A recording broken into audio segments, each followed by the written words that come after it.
Again, thank you all for being here. Uh, I'm excited to have this conversation about learning and high impact practices and how writing plays a role in that. I, you know, would love, I have a PowerPoint and I'll go over what I'm going to have talk about in the PowerPoint. But at any moment, if you have, let's see, I'm getting some chats here. Okay. If at any moment you have any questions or anything you want to ask me about, or anything you want to add to the conversation, just please go right ahead, unmute yourself, or type it in the chat. I would love nothing more than to just have an hour-long conversation with you all about student learning and writing. That is a space I feel more comfortable in even than giving. I don't tend to give a lot of PowerPoints, so just feel free to jump in at any moment. I thought I would start with talking about learning and how I see learning as it's related to high impact practices. I'll talk a little bit about what makes something a high impact practice, the qualities of high impact practice, and a little bit about the research history of high impact practices. Just a cursory glance there. What makes writing intensive courses a high impact practice? And then I'll end with some very specific strategies that you can incorporate into your writing intensive classes, or any classes really where you want to draw on writing as a teaching tool. And we'll have time at the end for questions as well. But again, if anything comes up during the presentation here, please go right ahead.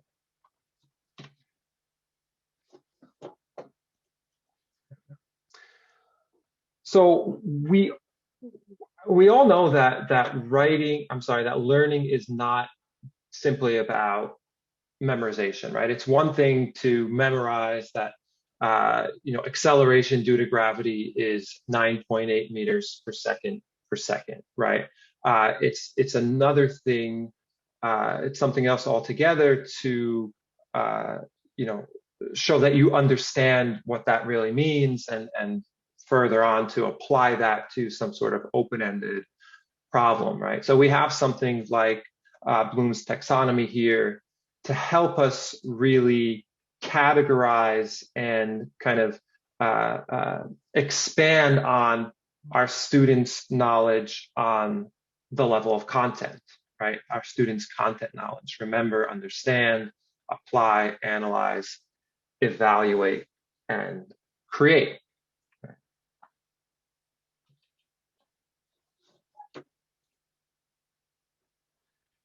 We can also talk about learning in terms of dispositions or habits of mind. This is from the National Council of Teachers of English, the Writing WPA, the Writing Program Administrators framework for success in post-secondary writing, and they identify a series of habits of mind that they say are crucial or key to success in post-secondary writing: openness, engagement, persistence, creativity, flexibility, responsibility, metacognition, and curiosity. And so many of the conversations that I have with other faculty are very often about these sorts of dispositions, right? They're very much about, yes, content knowledge is important, and they want to obviously ensure their student success when it comes to content knowledge and be able to assess that as well. But these other things, these dispositions, also tend to be very important, not just in writing courses, but I would imagine that in all our courses, at least some of these are things we value, right? These are things we probably have valued also as we look on our own success in academia.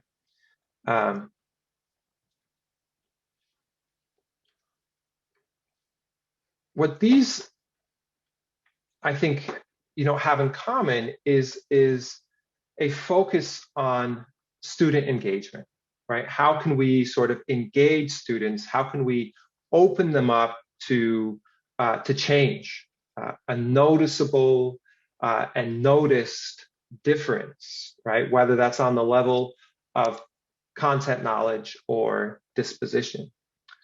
And so, Ambrose et al. In How Learning Works define learning as a process that leads to change, which occurs as a result of experience and increases the potential for improved performance and future learning, right? So it's a change as a result of a specific experience, right? And so the habits of mind and the content knowledge that we're talking about here are really a way of sort of eliciting that change, right? That positive change in our students. And so the high impact practices, we all know that that comes out of the National Survey of Student Engagement, right? This is a survey that seeks to measure how students are engaged with their learning, right? How much time they're spending on it, and over the course of several years of this survey, some patterns have emerged, right? And around these patterns have emerged, I should say, around a particular set of practices, right? And those are the high impact practices that are identified by the AAC&U, right? First year seminars, writing intensive courses, community service learning, research, all those kinds of things, right, are examples of high impact practices because, right, the survey data shows that they've led to these sorts of student experiences that lead to this kind of positive change in student learning, again, whether that's related to knowledge or habits of mind. More recently, the folks behind the NSSE, behind the National Survey of Student Engagement, have looked not simply at the high impact practices, but what makes the high impact practices effective. In other words, what are some values, some shared values across high impact practices that seem to make them have the impact on student learning that they have? And they've identified these 8 values of high impact practices. So these are high performance expectations, a significant investment of student time and effort over an extended period, interactions with faculty and peers about substantive matters, exposure to and contention with people and circumstances that differ from those with which students are familiar, frequent, timely, and constructive feedback, periodic structured opportunities to reflect and integrate learning, opportunities to discover relevance of learning through real-world applications, and public demonstration of competence. So I think, depending on the writing intensive course, you could probably see evidence for all 8 of these values in some of these. But I wanted to focus today on these specific 4: the high performance expectations, the significant investment of student time and effort over an extended period, number 5, frequent, timely, and constructive feedback, and number 6, periodic structured opportunities to reflect and integrate learning. And so I want to focus a little bit on each one of these and highlight some concrete activities you can do to support these values, which again lead to that kind of learning that we've come to rely on high impact practices for.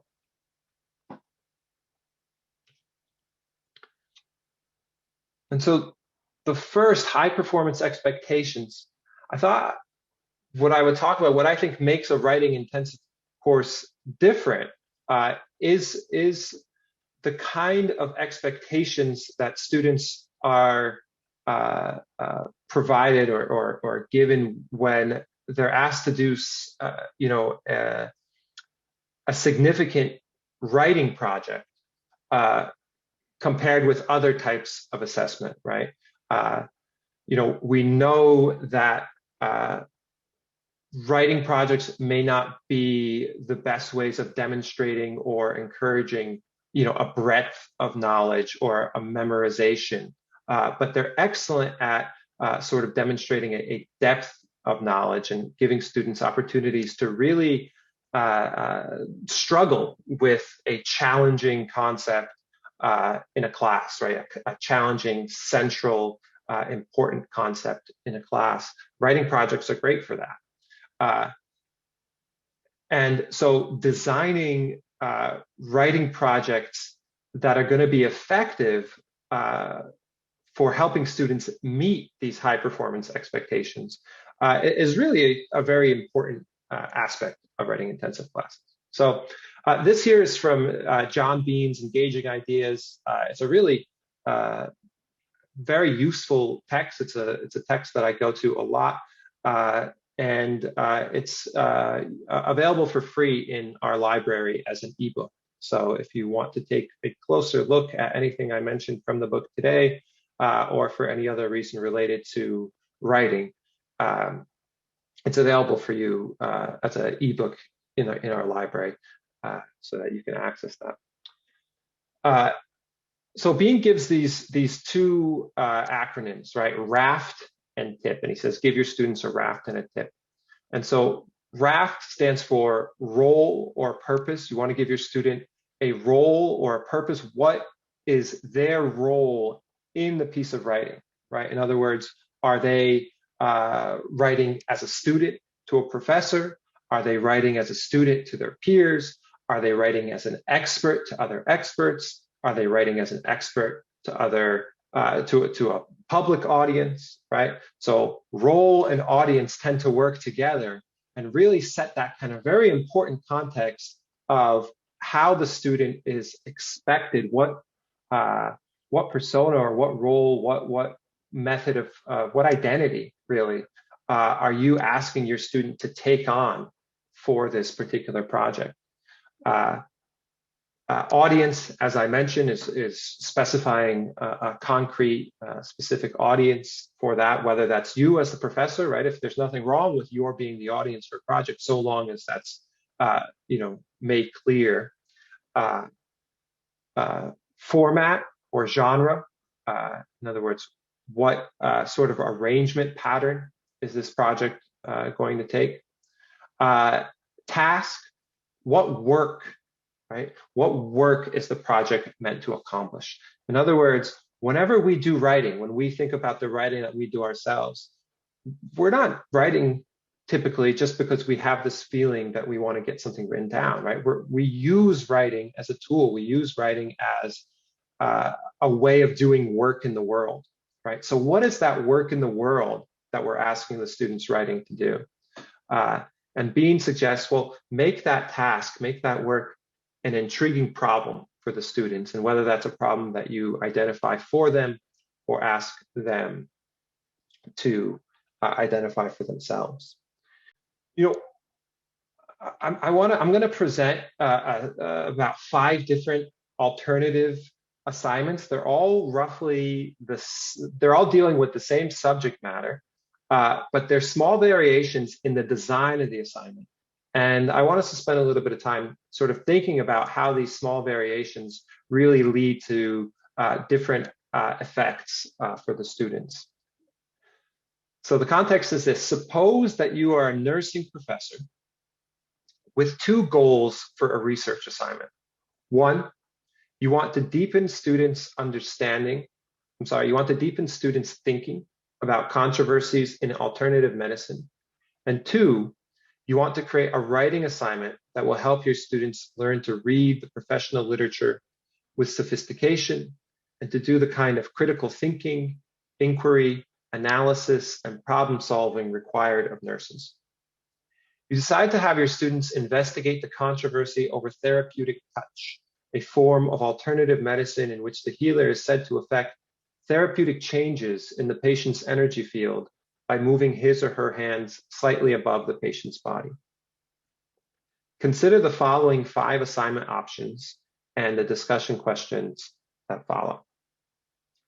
So I'm going to go over each of these assignment options, and as I do, I'd like you to think about those 2 acronyms that we just went over, right? RAFT, student's role, student's identity, the audience for the project, the format or the genre for the project, and the task for the project as I go over each of these. So the first assignment is simply write an 8 to 10 page research paper on therapeutic touch, follow APA conventions for documentation. Assignment 2, you are a staff nurse at a large urban hospital. Recently, the hospital became embroiled in a major controversy when several nurses were discovered to be practicing therapeutic touch on patients without the permission or knowledge of their supervisors or of attending physicians. The hospital governing board reprimanded the nurses and issued a general statement forbidding the practice of therapeutic touch, which they called non-scientific quackery. Research the professional literature on therapeutic touch, looking especially for evidence-based studies.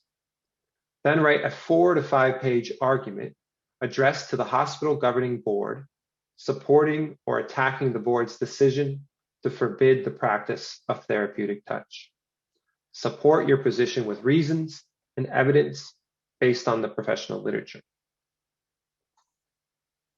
Assignment option 3. Assume that you and several colleagues seek grant funding to do a controlled research study on the efficacy of therapeutic touch for reducing anxiety and pain in surgery patients. Research the current professional literature on therapeutic touch, and then write the review of the literature section of your grant proposal. Assignment option 4. Do a literature search to find several empirical studies of therapeutic touch. Choose one of these studies for this 2 to 3 page paper. Write a critical review of your selected article in which you, 1, summarize the purpose, method, and results of the study in your own words, don't copy the abstract. And 2, write a critical review of the article in which you analyze the extent to which it provides or doesn't provide a scientific basis for regarding therapeutic touch as evidence-based medicine. And then option number 5, should schools of nursing and major nursing organizations give their imprimatur to therapeutic touch? In some quarters, nurses are being ridiculed for their attraction to New Age mysticism. In other quarters, nurses are praised for their openness to modalities of healing other than Western science. For this assignment, write an 8 to 10 page exploratory research paper that describes chronologically your own search for a personal answer to this question. The paper should start with a reflection on where you stood on this issue before you began your research and why. Being confused or uncertain is okay. Then write a first-person reflective narrative of your thinking process as you investigated your question by researching the professional literature, talking with classmates, and drawing on your own personal experiences, memories, and observations. Your narrative should include a summary of at least 3 professional articles, followed by your own intellectual wrestling with that article's ideas. By the end of your essay, sum up how your ideas evolved during your process of research and reflection. You will be rewarded for the quality of your exploration and thinking processes. In other words, your goal is not to take a stand on the issue, but to report on your process of wrestling with it. Okay. So All 5 of these assignments are writing assignments. All 5 of them are relatively rigorous, right? Are looking for a particular review of the literature, right? But they do that, and they all 5 ask students to wrestle with some of the ideas, right? But they do that in very different ways. And so on the next slide, I'm going to have a set of questions that I'd like you to answer. And I'd like you to put your response to the question into chat, but don't push enter until I ask you to do so. And the reason for that is in an online setting like this, I often will ask participants or students, if I'm teaching a class, to put their answers in chat, but not push enter. That gives students and participants a little bit of time to reflect, right? It gives every single participant the opportunity to come up with an answer, to think about the question, and then share. Otherwise, sometimes if some people are more quick to respond than others, and sometimes that can shut down other people's responses. So again, please type your response in the chat, but don't push enter until I say so. So when you look across these 5 assignments, what differences in thinking processes are apt to be encouraged by each option? In other words, each of these options is asking students to do a particular type of intellectual labor, particular type of intellectual work, right? Summarization, analysis, argumentation, compare and contrast, evaluation, reflection, right? All and that others as well, right? So they're each asking for particular type of thinking process, particular type of intellectual work. So for this first one, what are the differences? How are some of these asking for different thinking processes than others? So again, just write your response into the chat, and I'll give you all about a minute or so to do so. But if you have any questions also, go ahead and ask. All right, I'm going to ask another question now. What are the advantages and disadvantages from your point of view of each option? And again, I'm going to give you about a minute to write down an answer, but don't press enter, please, until I ask you so. One of the things that I'm really noticing here is that the advantages and disadvantages really what makes something advantageous or disadvantageous really depends on how we're seeing the students, right? And what level of students we're imagining, right? How much preparation they've had and how we see the role of students. So with that, the last question, and instead of going to that slide, I'll type it in the chat. And then again, I'm going to give you about a minute to respond. Actually, I can give you less time, I think, on this, but we'll see. And then I'll ask you to press enter all at once. The thing about assignment 1 is it's really relying heavily on the culture of the classroom, right? In other words, when we each write an 8 to 10 page research paper on therapeutic touch, follow APA conventions, we may have very specific expectations of what that means. When we hear research paper, we may know exactly what that means, right? But when we think back on ourselves as undergraduate students, we probably did not have a great sense of what that meant, right? So it would take success in this assignment would require us to have those conversations, and I think you're suggesting this too, Kelly. Have those kinds of conversations in class. Well, what does a research paper look like, right? If we think about things like role, audience, genre, and task, I think for most undergraduate students, I know for me as an undergraduate student, a lot of that would be hidden from me, right? It's all implied, it's implicit knowledge, but it's hidden from a lot of students, particularly first generation students who may have not had as much experience with a research paper.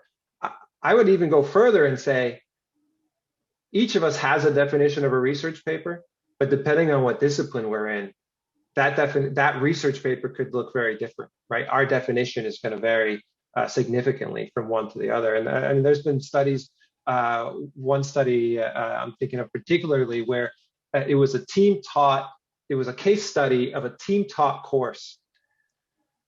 I don't remember the disciplines, but it was an interdisciplinary team taught course. So the two professors were from two different disciplines. And the writers of the article were describing a class in which they were talking about an upcoming project that required a thesis. And it became very clear over the course of the class to the researchers that each professor had something significantly different in mind when they used the word thesis.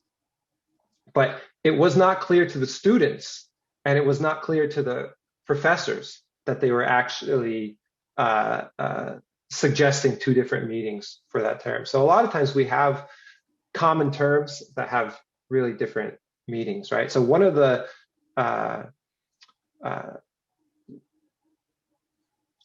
challenges with something like option one is making those hidden meanings, making that hidden knowledge visible to students. One of the things that the research on reflection and reflective writing particularly suggests is that when the reflective writing is tied very directly to professional identity, it tends to be particularly effective, right? So there was a study that was done not with nursing students, but with physical therapy students.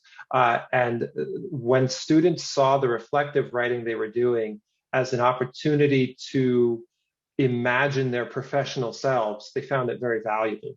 And when they found it to just be an exercise or a hoop to jump through, they found it not very valuable. So tying it to that professional identity that way could be, as number 5 does, I think, yes, could be really effective. So I think, you know, what I'm sort of recognizing in all the responses is that the purposes of the assignment, right? What is it that we're trying to give the students the opportunity to do and to demonstrate in the assignments really is going to affect our response to that. But thinking about those issues of role and audience and genre or format and task and making those things very explicit to students is going to be particularly helpful, regardless. Any one of those, the point of that was not to say, oh, that's a good assignment, that's a bad assignment, that's a bad assignment, that's a good assignment. Any one of those can be a very effective writing assignment, so long as the students are clear on their role, the audience, the genre, and the task. So this is, I think we could keep talking about those assignments, but we only have a little bit of time left. So I want to talk about some of the other qualities of HIPS, the rest of the qualities of HIPS. The second quality of HIP that I highlighted there is significant investment of student time and effort over an extended period. So again, here, I think assignments are part of this, but I think in addition, it's ways of supporting the writing process throughout the course, right? One of the things that makes a writing intensive course is not simply that you assign writing, right? Simply assigning writing, even a lot of writing in a course, does not make it a writing intensive course. What makes it a writing intensive course is when writing is part of the subject matter of the course. In other words, writing is being taught directly in the course, and writing is being used to teach the students the course content. right? So one, you're teaching students how to write in that particular discipline, and two, you're using writing to help students learn the concepts of the discipline. So some ways of doing that, bringing writing directly into the class, having in-class writing session. Those of us who participate in any of the writing accountability groups know how useful it is simply to be in a room with people and write next to them, right? I would say even more so when one of the people in the room with you is your professor, and you can ask them questions and get feedback and that kind of thing. So in-class writing sessions, in-class peer review sessions, right? Feedback on the writing is one of the another defining characteristic of a writing intensive course. You have to give feedback to the students. You can do that all yourself. It's labor intensive, right? So sharing some of that labor with the students, asking students to respond to one another is also going to be useful there, in addition to giving feedback yourself. And then, as I mentioned, devote some classes to writing instruction, and you can do that in a variety of different places in the process, right? So if you ask students to simply write a 1 or 2 sentence thesis statement or a short proposal early on in the process, you can get a sense of where students are, what they're struggling with, where they're heading, and you can comment on that. You can do activities in the class related to the patterns that you're noticing in the students' early submissions.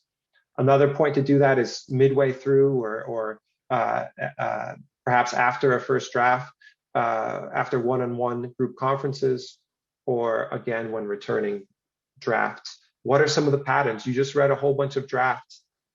Some of those drafts you're going to want to respond to. I mean, each of those drafts you're going to want to respond to individually, but of course there's going to be things that you want to focus on in your comments, right? And things that you don't want to focus on, things that you could leave to the class as a whole, right? So if you're noticing certain patterns, take a class and address that pattern for the course as a whole.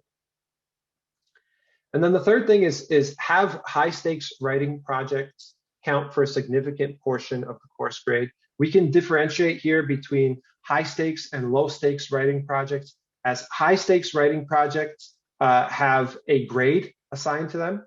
Low stakes writing projects do not have a grade assigned to them or are graded only for completion or participation.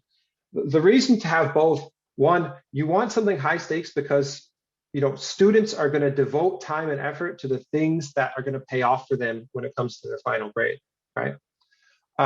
At the same time, particularly if you want to encourage curiosity, openness, risk-taking, you have to have opportunities for low stakes writing as well, right? It's in those low stakes informal writing that students are encouraged to take risks.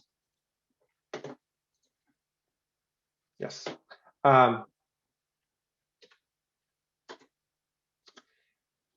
All right, and then the last thing here is frequent, timely, and constructive feedback. The